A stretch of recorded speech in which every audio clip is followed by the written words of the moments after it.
Moving right along, we got to talk about Shia LaBeouf and LaBeouf and FKA Twigs. Now, I am not too familiar with FKA Twigs music. I couldn't tell you a FKA Twigs song. I couldn't tell you, but what I can tell you is that these two had a hell of a relationship, and I do not understand why she even put up with this ish from Shia for as long as she did, okay? So FKA Twigs is actually suing Shia for abuse, torment, and allegations that he actually gave her an incurable STD. Now, I got to say this about Shia LaBeouf. This is another guy that I remember from Disney. I remember him from Even Stevens. But he has not been the same ever since he did that damn Transformer movie.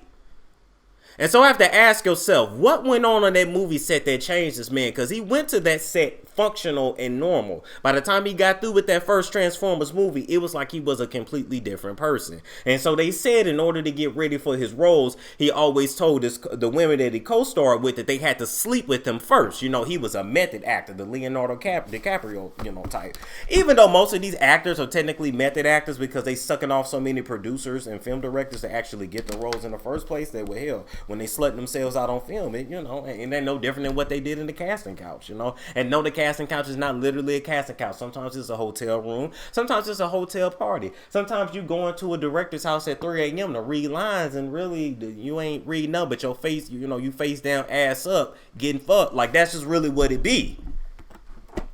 So something happened, and I want to know.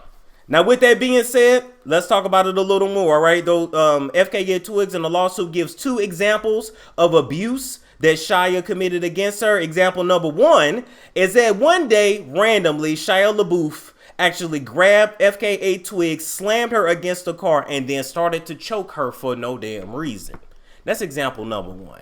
So just imagine you walking down the street and you see a white man grab this biracial girl, slam her into the car, and just start choking the life out of her. Let me ask you something. I'm trying to figure out why in the hell did she take his ass back after that?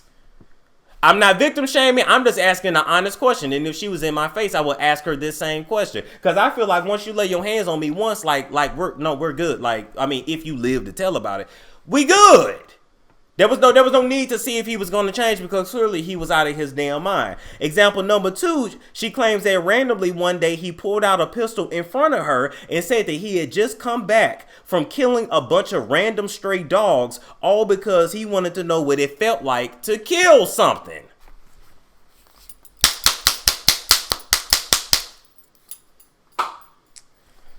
FKA Twigs, I don't know if anybody else gonna tell you, sweetheart, but you was literally in the bed with the devil.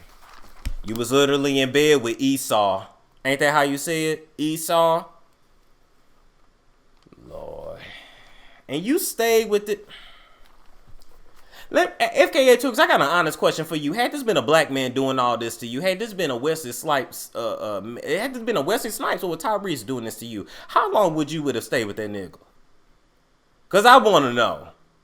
Because a lot of times in these interracial relationships, even though you biracial yourself, in these interracial relationships, there's a lot of times there's this like dynamic of like you're still being inferior to your partner. Can we talk about that? I know for one, I thought about that. You want to know what I thought?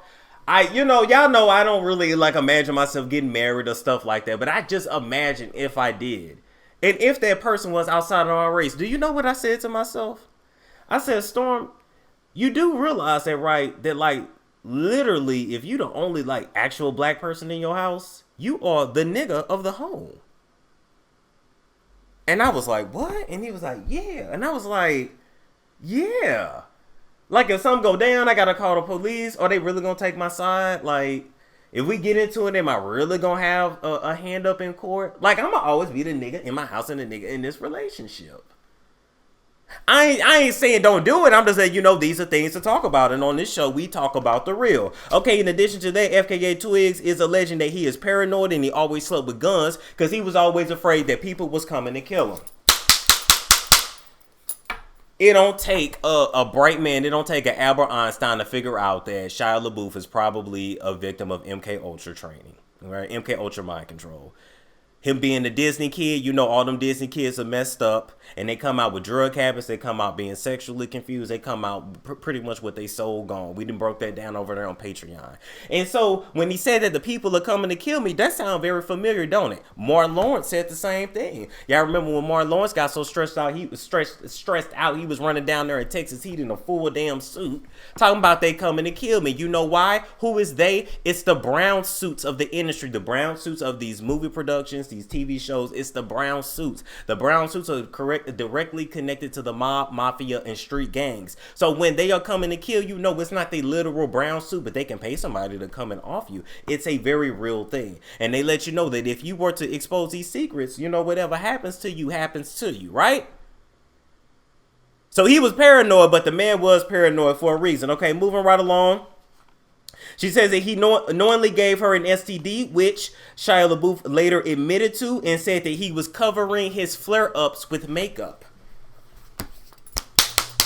Didn't I already break down to y'all that 80 to 90% of the entertainment industry has some sort of STD?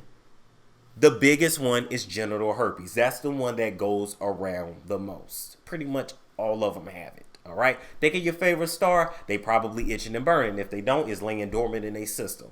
Because they all share the same people. They all share the same prostitutes. Like, that's just literally what they do. Okay. Now, I know you might say, well, Storm, the court paperwork doesn't say it's genital herpes. How do you know? Look at the code words, people. Flare up. He used makeup.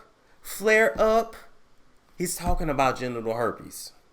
So now this girl got to worry about bum bumps for the rest of her life. Now she got to explain this every time she's in a new relationship. Now, FKA Twigs, I'm going to let you know this. It ain't the end of the world. Thank God he didn't give you that monster that's going to kill, you know, that can kill you. Thank God he didn't give you that.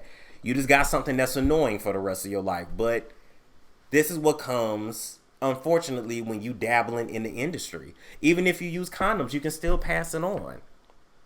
Especially when your partner that has genital herpes, when they don't take their damn Valtrex. You know, that very same medicine Valtrex that was found in one of Paris Hilton's old storage containers when they opened it up, you know, one that she forgot about? Yeah, she got it too. They pretty much all got it. That's why they don't trip off of it like that. I'm just here to let y'all know and give y'all insights to this. So whenever you imagining your favorite star and you like, yeah, I would want him to give it to me good. You know, my ladies are imagining this. Just imagine what else he gonna give you. It might be good, but you're going to be burning forever, all right?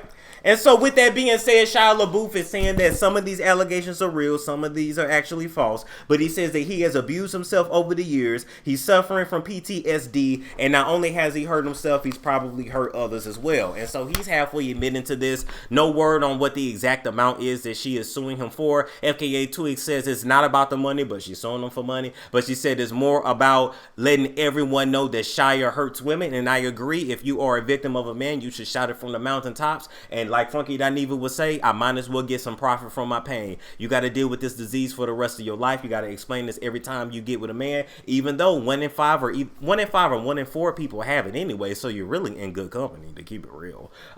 So you know, the best thing I can tell you, FKA Twigs, was a learning lesson. Take your time. You know, don't put none of these people on the pedestal despite what their race is, despite what they do for a living, how big a star they was. Because, you know, Shia quickly got booted off of his pedestal real quick when he didn't want to keep doing what they told him to do. I wonder if Shia really went crazy because he just got tired of drinking all the baby blood like Justin Bieber did. Allegedly. I wonder if that's what did it. Or sometimes as a straight man, you get tired of all that cock running through you. It is what it is. Y'all let me know what y'all think about this. What y'all think about this? Does she deserve a check? Herpes 1 or 2. It does not specify. I'm assuming 2. Because he said covered up a flare-up. So probably around his crotch, on his scrotum, penis, or maybe even on his buttocks. Why is she doing it now?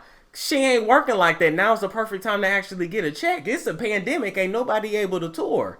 You got to get that bread. Get their head, get that bread, and leave.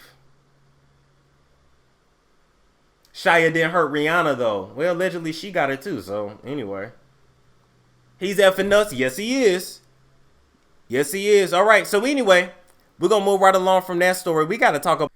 Embrace Pangea is a black-owned health and wellness brand that has solidified themselves as being able to take care of your yoni. But guess what? They do more than just service your yoni. Yes, as a matter of fact, Embrace Pangea has products to cover you from head to toe, inside and out. And in particular, let me tell you about a couple products that I personally use. Number one is the herbal tooth powder that is better than any toothpaste that you will get over the counter. It will get your teeth clean and help your teeth to maintain a natural white shade. And in addition to that, the advanced botanical mouthwash is something that we all should have in our medicine cabinet. Now, when you look at a bottle like this with 25 potent herbs like echinacea, golden cell, don't laugh at me if I mispronounced that, you know what I meant. We need these natural ingredients in our mouth rinses so that we can fight tooth decay, gingivitis, all of that plaque, halitosis, and overall poor oral hygiene. Okay, so if you want to get a good clearance when you go to the dentist, get you some Embrace Pangea. And in addition to that, make sure you use my code STORM to get 10% off your order and check out today.